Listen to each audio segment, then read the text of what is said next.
All right, so thanks for checking back with us on another Monday as we talk more thoroughbred racing with Chad Summers. One more race prepping for the Kentucky Derby is been checkmarked. That's the Rebel.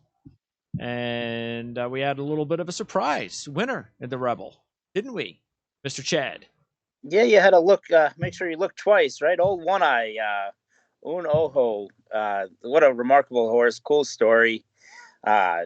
Local connections, but this is kind of a team effort. This horse has actually been training in New York with Tony Dutrow. Ran his last two races here at the Big A at Aqueduct with two stellar second place finishes, including last time in the Withers, running second behind Chad Brown's early voting. And you know, he's a trier.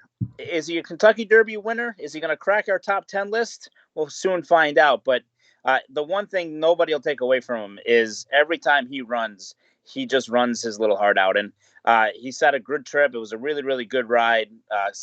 Came up the rail, and the seas parted, as they say, and he was able to get up at the wire for a huge, huge payout. Yeah, I've got the video up here now, and I'm going to tell you a little story here first. So John and I made our picks, and John went with the two Newgrange, and we both liked Barber Road though. We thought Barber Road had a good chance of pulling off slight upset, and the odds were pretty good. I think by post time, I think they were 6-1 or something like that. Mm-hmm. So I had also told him a story when we were going down the sheets about how back in the day when I first started in the business, I used to always pick in the Kentucky Derby on our radio shows because we didn't do a lot of horse racing, but when we did, it was the Derby, And I would always pick a Lukas horse because I was that, it's like, to me, it was like picking, if I didn't know the NFL and I just knew, well, I know Bill Belichick, so I'm going to pick the Patriot. So that's, and he made me look good on several occasions, including upsets like Thunder Gulch and so forth. So I told him that story, and so I had the pre-race on. I forget what I was doing. I was working, and all of a sudden I start talking about Ethereal Road, and I see Lukas on the screen, and I was like, I got to put a couple of bucks. I should just do that. I mean, it's just, how can I not? I should, So I not only did I do that, but I put an exacta bet with Barber Road. And when that was y'all saying close but no cigar? When that mother 4 came in, I was, because that's, I mean, I don't mind losing. If Newgrange would have been flying on the inside and beat me, okay, what are you gonna do?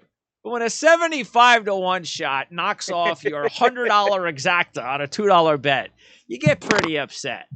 But that was really because I don't really behold anything for either Ethereal Road or Barber Road. I don't know what the sheets were with both of those horses, but I got to believe the sheets were pretty good for them, weren't they? Do you know? Yeah. No, I mean, look, they're faster horses. But unfortunately, they don't run the race on paper. And the one thing with that horse, and the one thing training here at Aqueduct in the wintertime, or at Belmont in our case in the wintertime, this track has been really, really deep. And so you'll see workouts like 102, 103, 104 for 5 furlongs. And in the past, as a handicapper, you would look at that and be like, man, this horse is training terrible. I got to throw him off my ticket. But the track has been so deep that actually his last few works here at Belmont have been really well. And Tony Dutrow has been really, really done a good job with him and getting them ready. And the one thing that they wanted to do was they're not running this Saturday in New York in the Gotham, which is one of the major preps kind of this weekend, because it's only a mile. They said the further the distance, the better. And that's why they ran the Rebel, for the added distance. And you know what? If the race was a mile, your exacta probably hits. Unfortunately, the race was not a mile, and Un Ojo got the job done. But I'll give you a funny D Wayne Lukas story. So I had a horse named Mind Your Biscuits, who was a nice horse, and we're getting ready for the Breeders' Cup, and I wanted to get him a race over the track at Churchill Downs. So he'd been running in, 7, 8, 9 grade ones in a row, the biggest of the big. And there was a race called the Lukas Classic. And you're a legend when they name a race after you and you're still alive, right? That's when you know you really made it. right? When you got a race named after you. And so it was just a little prep. The Breeders' Cup was at Churchill, so we ran in the Lucas Classic, and my dad and my brother owned the horse with me, and they flew down, and we won the race. And look, it was just a prep, and the prep worked perfectly. It was the perfect prep for us. And rather than be excited about the win, about here we come to the Breeders' Cup, we got a chance to be named Horse of the Year and champion and everything else, my dad was so excited that D Wayne Lukas was in the winner's circle to present us the trophy. And he couldn't get over it. He had a big smile on his face. And the CEO of Churchill Downs came up afterwards and said, "Oh, congratulations, you have a nice horse." And my dad goes, "I just have to thank you. I mean, D Wayne Lukas was here." I'm like, "Dad, listen, he's in the next race. He's still a trainer. It's not like, we brought him up from Timbuktu or whatever." But he was fired up to meet the coach. And you talk about a guy that's got stories after stories. I mean, nobody's got more stories than D Wayne Lukas. And he was the original he was that guy. He was, you talk about, he was like when Baffert. in doubt, go to D Wayne. Yeah. He was what Baffert is now, and his coaching tree, I'll tell you the difference between Bill Belichick and D Wayne Lukas is Bill Belichick's coaching tree ends at Bill Belichick. We got a lot of leaves that go get other head coaching jobs, but they haven't really led to much, right? They all seemingly end up back at home, right? I think Joe Judge is actually already, it was short-lived. He's already back home in New England. And we'll see what happens with Josh McDaniel the second time around. But you talk about the D Wayne Lukas coaching tree, and you're talking about Todd Pletcher, who's as good as it gets. You're talking about George Weaver. You're talking about Mike Maker. The list goes on and on and on and on about people who worked underneath D Wayne Lukas, learned his system and his style. And D Wayne Lukas was the first guy that I ever kind of knew about growing up in this game of he was going to go find, big owners that wanted to chase the dream. Before it used to be big farms, right? There was a farm trainer. You trained all the horses for Calumet. You trained all the horses for whomever it might be. And you were the farm trainer. And that was it. You only had really the one main owner. D Wayne came around when all of a sudden people had multiple owners, and he would just go after everybody with veracity and try and buy the most expensive horses at the sale and get them to the Kentucky Derby. That was his thing.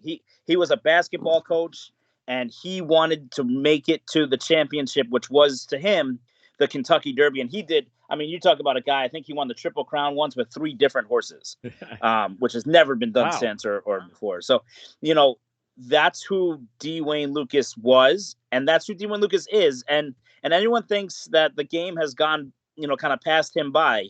They were certainly woken up from their sleep on Saturday at Oaklawn. Yeah, because it sure looked like he was in a good situation there for quite a bit. But if we're taking a look at the standings now, Ethereal Road is still 4th, so I don't know. I don't know what the next race is for Ethereal Road, but he still has a chance, and so does Barber Road. The thing with Ethereal Road that's interesting is D Wayne Lukas has a filly in his barn that ran earlier in the card and won the Martha Washington Stakes, and all accounts say, and being Lukas, and he's done this before. He's running the derbies before with fillies, that he's going to run her in the Arkansas Derby next.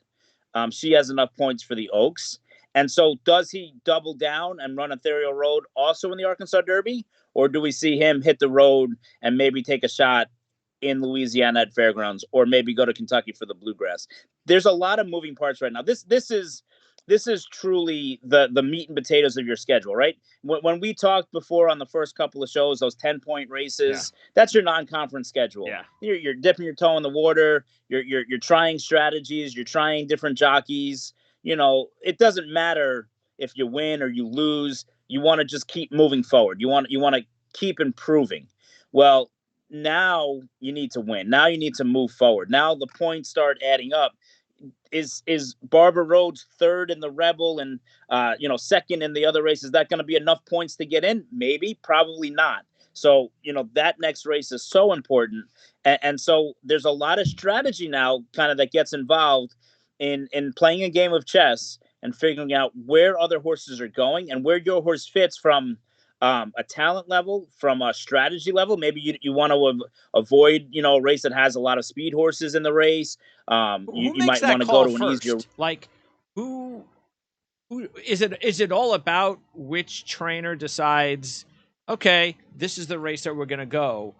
And is there any reason why, strategy wise, that you would decide to be the first one to actually let everybody know? I'm disclosing the fact that my horse is going here before any other, top contender.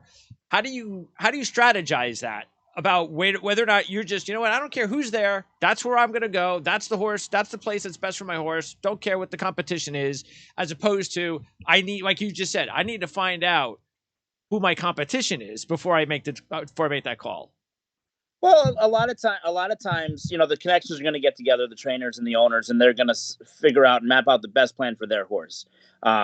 Not always are they thinking long term. They're thinking of the next race, right? I mean, if you win any of these races, not this week, although this week has a wonderful slate of races we'll talk about in a second. But I mean, you're talking about the next one, the 100-point races. Yeah, they're 100 points and 50 points per second, but they're $1 million races. They're grade ones. They're stallion making races. So there's a lot on the line here, not just for the Derby, but for their careers and for the trainers as well. It's not easy to win a grade one. I'm pretty sure the stat is that 80% of the grade ones are won by the top 5 or 6 guys over the last few years. And you'll see that here as things go on, as Todd Pletcher stacks the box, as Bob Baffert stacks the box, Brad Cox, et cetera, Steve Asmussen. So they've done it before. You kind of know patterns and strategies of connections, places where they've had success before.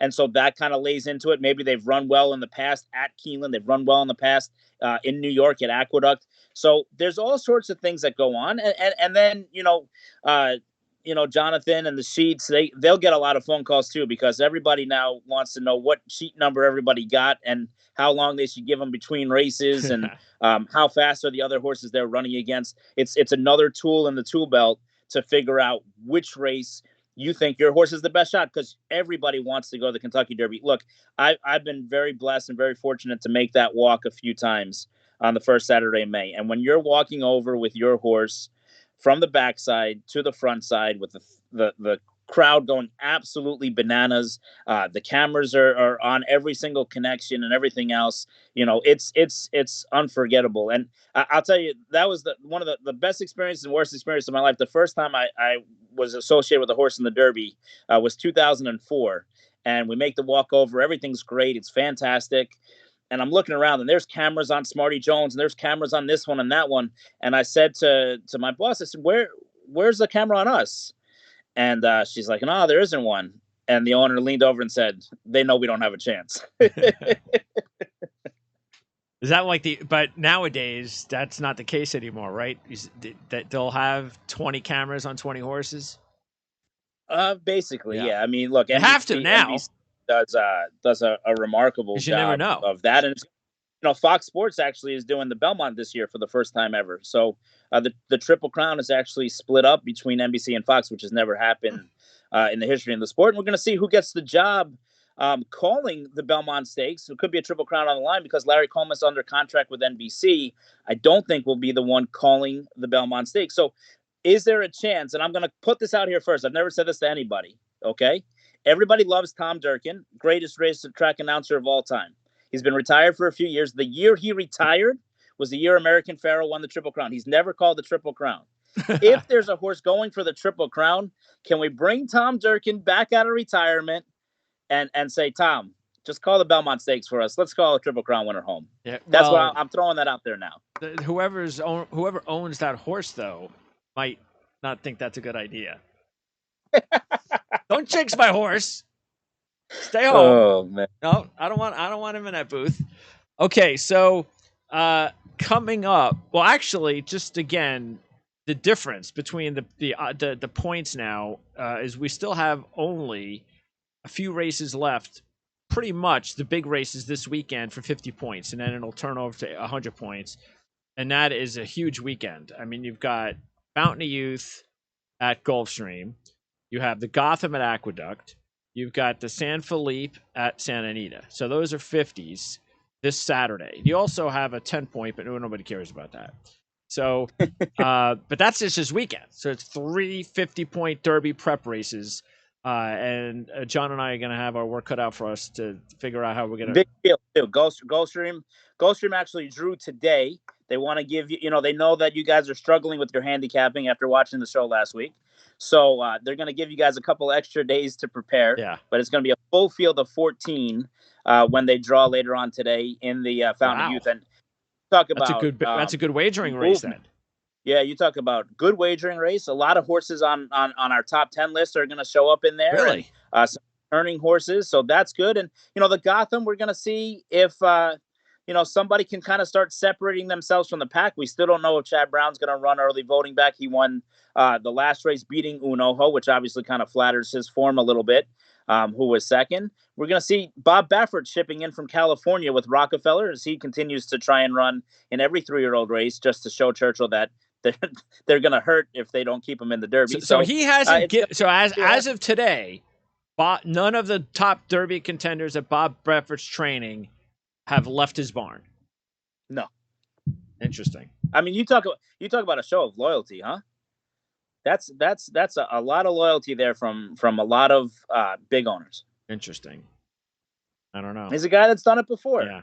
It smells a little bit like Deflategate, right? All those New England Patriots, everybody dug in, right? Kraft was behind them, and it wasn't Tommy. It couldn't have happened. This and that. Everybody stayed with him. He got suspended for the first 4 games, and then what happened? They won the Super Bowl. So I don't know what this means. Maybe he's gonna not be able to run in the Derby, and he's gonna win every Breeders' Cup race. Who knows? But it does seem like it's impressive the loyalty shown by his owners.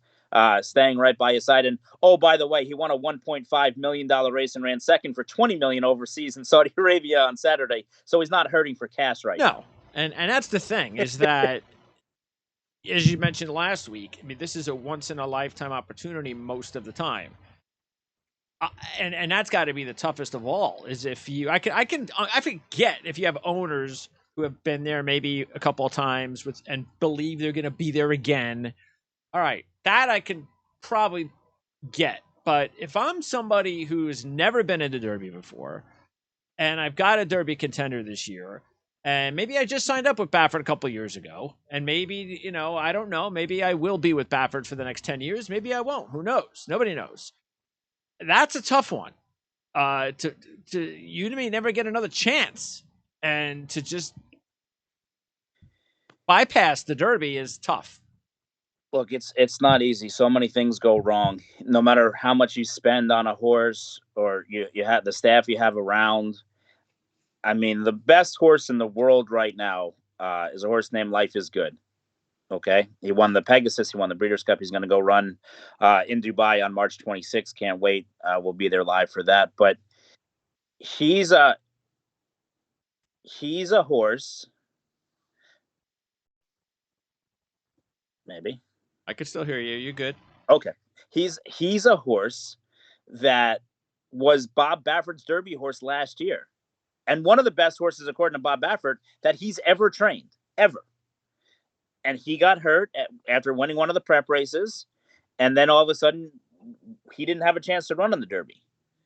So, look, it doesn't matter how good you are when you're that good. Everything needs to go right, and you're right. You can be any owner in the world and say, "I'll be back next year," but you never know. So, who was that couple? You were just we were talking before about Lukas and how he would go with with some of his like some new owners, fresh owners that maybe they're not used to being there. Who was that couple that he brought to the Derby and won the Derby a couple times with? The Lewises, Bob and Beverly Lewis. Yeah. That was some partnership. Yeah. I think there was an old line about D Wayne Lukas. He said, he's got a secret to making anybody a millionaire. Just let him start with $1 billion. Yeah, right. Was it Yogi Berra?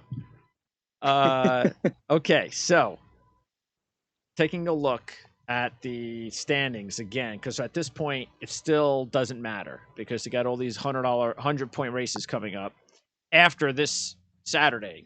We're going to get into. But again, you got to keep in mind, Greg, that it does start to matter with the Baffert factor, because Baffert wins when he taking gets those points away. Yeah, there's no points awarded.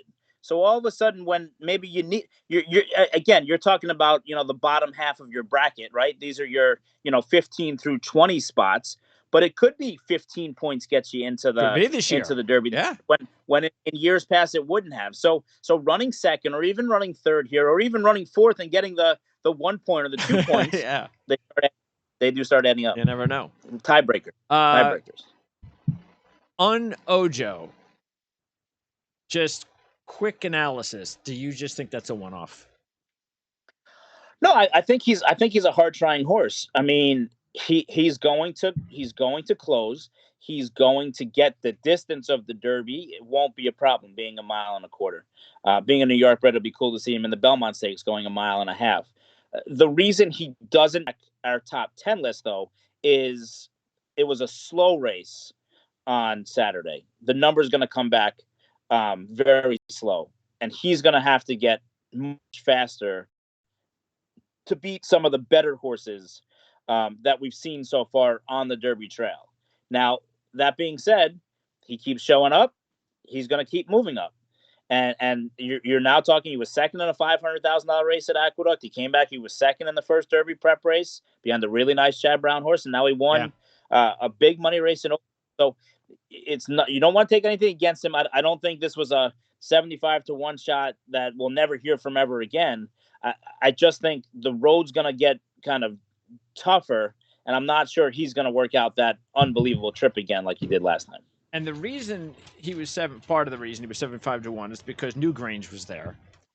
And Newgrange was in a perfect situation. It looked, as far as the way the race was going, but was it just a matter of this is why it's a tough business? The horse just didn't fire. Is that it? Yeah. Nothing you could do. Yeah. No, not every time are you going to show up. And he was a heavy favorite. He obviously on the heels of what he did at that same very track a month ago. But again, you have to be a very special horse to do what some of these Bob Baffert horses do, because he went from California, flew cross country to Arkansas, goes back to California, then flies back again to Arkansas. That's a lot of traveling for a young horse. And they, in fact, Bob Baffert and that ownership group had another horse that was scheduled to run on the undercard named McLaren Vale that they're very, very high on. And he actually freaked out getting on the plane and had to turn around. He couldn't make the flight because he got claustrophobic when he got up into the airplane. So to me, there's something that we don't talk about a lot, and it doesn't happen that often. It happened once last year before the Breeders' Cup in California. So I guess that was 2 years ago. But to me, it's not easy to do. And these horses are shipping on top of the race. So they're not able. It's not like a human that doesn't want to fly. You give them a Xanax and tell them take a nap, right? You can't trank these horses, even if they're nervous, because you're flying too close to the race. In years past or decades past, when they take the train or whatever, it was different. Now, these horses are shipping in on Tuesday, Wednesday, Thursday before a Saturday race. So you can't have certain medicines in your system. And one of them is acepromazine, which is the tranquilizer that you use to kind of sedate a horse. That, again, it's not going to make him, and this is why it's always interesting, but you're not going to make him faster by giving him something that's going to calm him down. But for whatever reason, 5 days out, 96-hour withdrawal, you can't use acepromazine. And so when they're shipping on top of races, sometimes it's tough for them to do. Newgrange was fine on the plane, but maybe ran a little bit like a tired horse making that second trip cross country. And we talked last week about Mandaloon and how disappointing he had that one disappointing race before the Derby, and then ends up now the Derby champ. But so at this point, just because Newgrange didn't fire on Saturday, that doesn't mean it's over for Newgrange. I don't know where we're going to see Newgrange again. I'm assuming we got one more shot to get into the Derby. Well, again, he's not going to get into the Derby, but one more shot to win a big race. Yeah, exactly. Which could still happen. And the good thing is, for the better, the odds are now going to be becoming a little bit more in our favor now. Even though wherever this horse goes, probably still end up the favorite or the co-favorite, depending on who's in the race with him. But could still end up stealing some points in one of these races. Oh, absolutely. Look, he's a nice horse, and he's shown that he's a nice horse. So you give him the one kind of dud you're allowed to do it in. But it does say, well, where do we go? Are we shipping again cross country? Or we keep him in California for a little while, and then just ship one more time if you were with somebody else in somebody else's barn or whatever, what may have you. And, that ownership group has plenty of horses. They call themselves the Avengers. It's like 8 or 9 of the wealthiest owners in the world. And they have Messier, who is waiting in the wings for the Santa Anita Derby. They have Doppelganger. They have plenty of horses that we may actually see in the San Felipe on Saturday. They have Rockefeller, who's going to run in the Gotham on Saturday. And they also have Pinehurst, who won the Saudi Cup or Saudi Derby for $1.5 million, runs next in the UAE Derby, which is a 100-point race. Whether or not he gets the points, we'll find out. Nobody's feeling sorry for that. That one is really interesting, though, because it's going to be difficult to transfer a trainer in the middle of the desert. It's not like you can kind of look around at the end of the bench and say, who's going to train this horse if they do elect not to run it in Bob Baffert's name. And Bob's sending a few other horses to Dubai as well, so he should be loaded as always. I mean, you talk about a guy who loves Dubai and's had a lot of success there. Obviously, everybody remembers Arrogate and Captain Steve and Secret Circle and some of those. His email address is actually Dubai Bob. That's how much he likes the United Arab Emirates. What do you think about the prospects? Because you don't have them. We're going to get into your poll. Not much to talk about in your poll this week because everything stays the same except for the bottom half we'll get to in a second. But what do you think about the 2 horses that got beat there at the wire? Ethereal Road and Bethel Road. Look, I mean, they are... Bethel Road's an interesting one. There were some people that were interested in trying to purchase him. And coach has a lot of faith in him, D Wayne Lukas, and said, no, he's going to do big things. And so they were rewarded with a big effort. There's no doubt that coach is going to keep swinging that bat, Babe Ruth style, pointing to center field. So we'll see him on the Triple Crown trail. He's going to have to back it up because that race kind of came from out of nowhere. He had run okay before that, but hadn't shown that kind of turn of foot and that fight and determination. So he's a horse that, look, did the light bulb go on and he's going to move forward? Or was this a one-off on a little bit of a quirky track? That's the TBD as we move forward. And as far as Barbara Road's concerned, John Ortiz, good to see him on the Derby trail. Good young trainer. He's been around for a little while. Has some fast sprinters in Hollis and Mucho. This is a Derby horse that he's had kind of mapped out and kind of followed on that Oaklawn trail, and he's doing just enough to kind of keep going, right? So he's a single hitter, right? We got Wade Boggs, basically. Tony Gwynn is Barber Road right now. So is he going to clear the fences on his next race? It hasn't looked like it so far. So he's got to go to the gym and bulk up a little bit if he's going to see the fastball. Otherwise, again, can be a runner, can make the Derby, but probably not the winner at this stage. By the way, did Ethereal Road not win because was the jockey even cognizant that the 4 was coming? Was that one of those times when you get blinded by it? No, I don't think it was a sneak attack. It was kind of a long battle on what would be a relatively short stretch at Oaklawn. And that's the other thing too. You have to look at configurations of racetracks. Churchill Downs, very, very long stretch. So a short stretch, which might help a horse like Lucas's horse and some others, at Churchill, they're going to be kind of looking for the wire. And that could also favor a Barber Road. Mm-hmm, yeah. No, so I think that kind of plays into it, where at Fairgrounds, long stretch kind of plays to the advantage of what you'll see horses at Churchill Downs. And by the way, after the 50-point races on the 5th, there's one 50-point race on the 12th. That's the Tampa Bay Derby. So we have to wait until March 26th, and that's the Louisiana Derby, UAE Derby Saturday. And that's when are you leaving? I leave on the 19th. 19th. I'll be there for. So that'll be okay. So we still have a few weeks to go. How long are you there for? 1 week. 1 week. Okay. It's my 1 week. My 1 week. How long is that flight? It's 13 hours there and 15 hours back. What do you do on a plane for 13, 15 hours? On the way there, when I have a horse running, you stress out about everything that's going to go wrong. And on the way back, I was fortunate enough to win $2 million races. That was you didn't even need the plane. That flight back was very, very, very quick. Yeah. Except when we landed the first year, it was funny. When we landed back at the airport in Miami the first year, I was just over the moon, excited and elated, and had the trophy with me on the plane and everything else, whatever. And everybody from Dubai had added me on Facebook. They were big Facebook and LinkedIn people. And so I had like 500 new requests from people, I didn't even know who they were.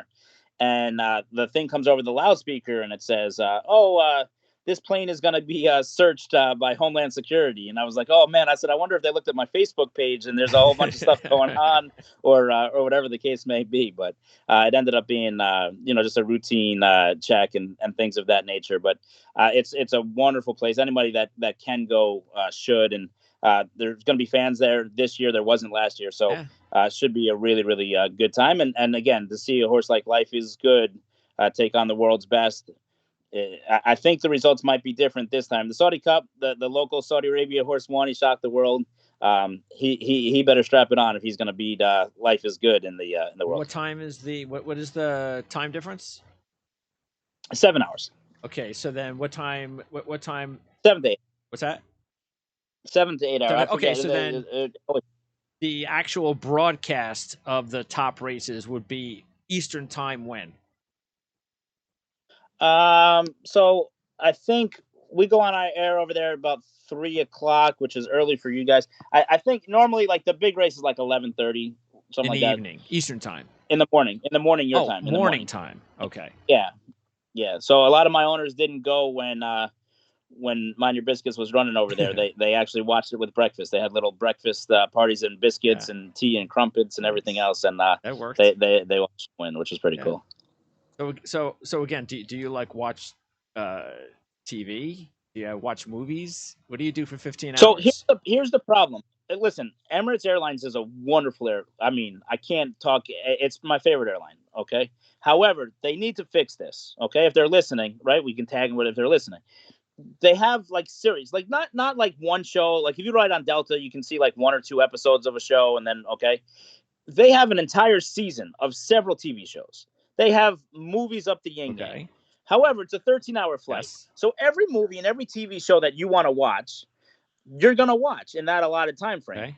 When you go back, I want to watch the next season. Yes. Instead, you got the same movies that you had on the way there. So the way back's a much tougher flight because on the way there, there's plenty of shows. I mean, I found shows that, I had discovered Billions over there. I discovered a lot of good shows. Yeah. But at the same time, repeat. We repeat on the way home. We gotta have some new stuff on the way home. That just my thought process. What are you, first class?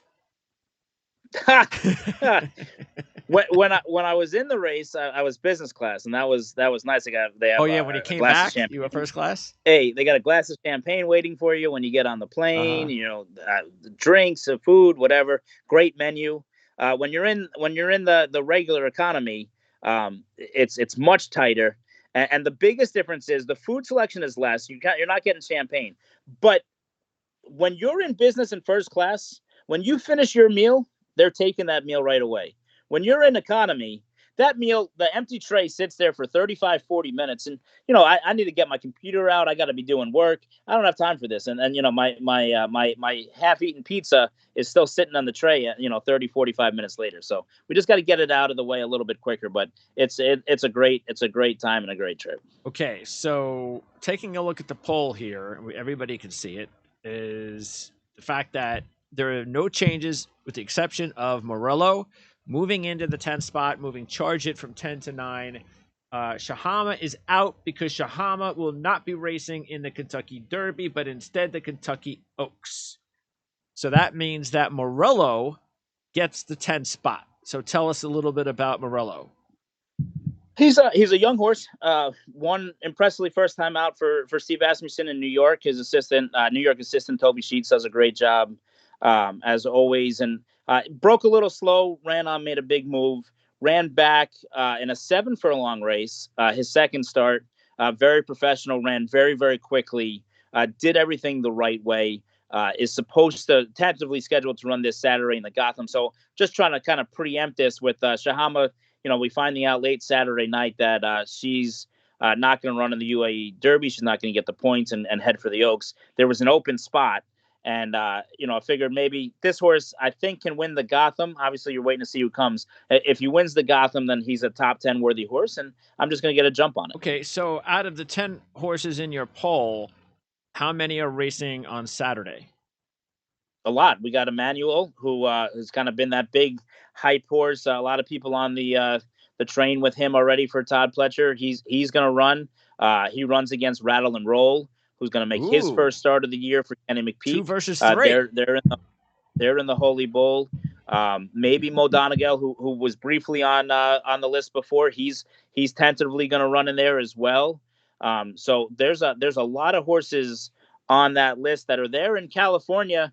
Look, it's been the Bob Baffert show, other than Forbidden Kingdom, who's the Richard Mandela horse that won the last prep. We'll probably see him back in the San Felipe, and a bunch of other Bob Bafferts and a couple of Doug O'Neills, because Doug O'Neill can't not be on the Triple Crown Trail. And he's seemingly winning every race in sight. So I wouldn't leave him off your tickets right now either. But those horses need to step up. They need to keep moving forward and obviously play by the rules. No Baffert horse has any points. No Baffert horse on our top 10 list. Now, I will say this, though, Greg. I think we got to get some involvement here. We got to get on the YouTube channel. We got to hear what other people's picks are, right? They have our picks over here. Absolutely. But we got to find out. Listen, I'm on an island over here. I want to be right or wrong, but I want to see if these people, if YouTube Nation, if Twitter Nation, and the Primetime Sports followers are better than us or not. Put up time. I mean, I don't want their picks on the day before the Kentucky Derby. Play along with us. I will definitely put that into our comment section. give us your poll. Give us your picks. You don't have to give us 10 horses if you don't like, but give us your top 2 or 3. And and we're gonna come up. I tell you what, I'm gonna give you a homework assignment for, and you can finish this anytime you like. Just let me know when it's ready. Okay? Give me your. And it'll be a 2-parter. Give me your current trainer poll. Okay? So your top trainers right now today. Is biased or not biased? And then also give me your all-time trainer poll. So as soon as you got those ready, let me know, and then we'll talk about it on one of our shows in the coming weeks. So I'll give you all-time number 1 already, because everybody else is follows. Okay. So they called him the Giant Killer, and that's what he was. H. Allen Jerkins, more upsets than anybody else in the history of the sport, beating some of the best horses of all time. H. Allen Jerkins is and will always be number 1 on Mount Rushmore. How old is he now? No, he passed away. Oh, he passed away. So was that his That's son? Jimmy and Steven are his two sons. Okay, that's some bloodlines right there. Yeah, and then Steven's son is actually the racing secretary at Del Mar. So plenty of lineage along the Jerkins tree. But he was. What was the most? What was the biggest upset? Probably beating. I'd say Secretariat in Saratoga. Okay, I think that'd be the biggest. Saratoga, one. Of course. Of course. Upset in Saratoga. The graveyard. Absolutely. Favorites. Graveyard champions. Okay, so there you go. So next week, this list, which was pretty much untouched, is gonna be all sorts of changes with all this racing going on. Listen, I'm confident. I'm confident that there's not going to be a lot of changes. You hope so. Absolutely. That's what makes you don't want those polls to change, right? You don't want it to change, but then you see like what happened in college basketball on Saturday, and the top 6 all lose, and everybody's so confused that it basically stayed the same. So maybe that'll happen here. Who knows? No, that's the fun part about it, though. That's what we want to see. Yeah. That's if the fans want to see that, because that means there's upsets, and that means anybody can win the Derby. That's what you want to see, especially with the way that I forget, because it's been even again, Baffert's horse actually won on that Derby day, which there's some long streak going on, I believe, right now at the Derby, where a lot of the favorites have been winning over the years. So that's not any fun for the consumer. We want to see some upsets. Maybe this will be the upset year with Baffert not being there. It seems like it's off to a good start on Saturday. You were on the right trail there, Greg. You just gotta finish it up. One of these that was like the third time in the last 4 months that I got beat for a big payout by a long shot. Listen, there's a wager we found out on Saudi Cup Day. I don't know if anybody else offers it, but it was called the Omni Wager. And the Omni Wager was you take 2 horses, and they just have to come in the top 3 places. It doesn't matter in what order. So in your situation, running second and third, you still would have been a winner. So it's a unique wager. Again, it's not offered by a lot of places, but the Omni Wager I thought was very interesting last Saturday. Well, didn't help you this week, though. When things are going against you, then that's when you finish third and fourth in those situations. So it don't matter. Spoken like a true handicapper. As long as I win on the big ones, which are coming up, the bigger the races, that's when you want to come up with the winners. As far as I'm concerned, see, John doesn't have that point of view. John's picking a winner on a Monday. John. Booba case racetrack, he doesn't care. As Derby, okay, whatever. It doesn't matter to me. It all pays the same. So listen, you gotta respect the hustle. You gotta respect the ability. And, the one thing that's amazing about the rags and sheets and the work that John does and everything else is those sheets are pretty accurate no matter what track you're at. So if you're at Zia Park or you're at Apahopio Downs or Arapahoe Park or Belmont or Saratoga and Keeneland and Del Mar or whatever, the sheets are pretty good at keeping you honest. And there are times when I've tried to disprove the sheets and I said, oh, my horse is better than that. And one example, I was in the Ballerina this summer running against Gamine, and I was much slower than Gamine. And I was told that repeatedly by Jonathan and company. And I ran 6th. She ran hard. I was proud of her. But Gamine was faster, and I ran the same number I always run. So that's why they make the big bucks, right? Absolutely. Yeah. When are you going to make the big bucks? When's your next big contender for, what do you got working? Because I haven't even asked you that question yet. Like, what's the next big horse in your stable? Saturday, we're going to run in a stake race on the Gotham undercard, a race called the Heavenly Prize. It's a $125,000 invitational. So looking forward to starting Truth Hurts year on. It's her 5-year-old year. She won 2 stake races for us last year. It'll be her first start back. Kind of race her back into shape. Unfortunately, when you're an older horse and you've won some races, there's not a lot of opportunities to run. So you have to run in stake races. And she'll run well, but I think kind of getting the year started, get the rust off as we look ahead to bigger and better as the year goes on. And then later on in the week, hopefully Jonathan's horse will be making an appearance as he tries to remain on the Kentucky Oaks Trail, Champagne Poetry. We could see in the Busher on Saturday a $250,000 race. We could see her in the mainline stakes on Tuesday at Parks, or we could see her in an allowance race. But she's doing really well, and we plan on unleashing the beast this week at some point. So when are we going to find that out? We got to stay tuned. You never know. Okay. Well, I know John. John is a avid viewer of this show.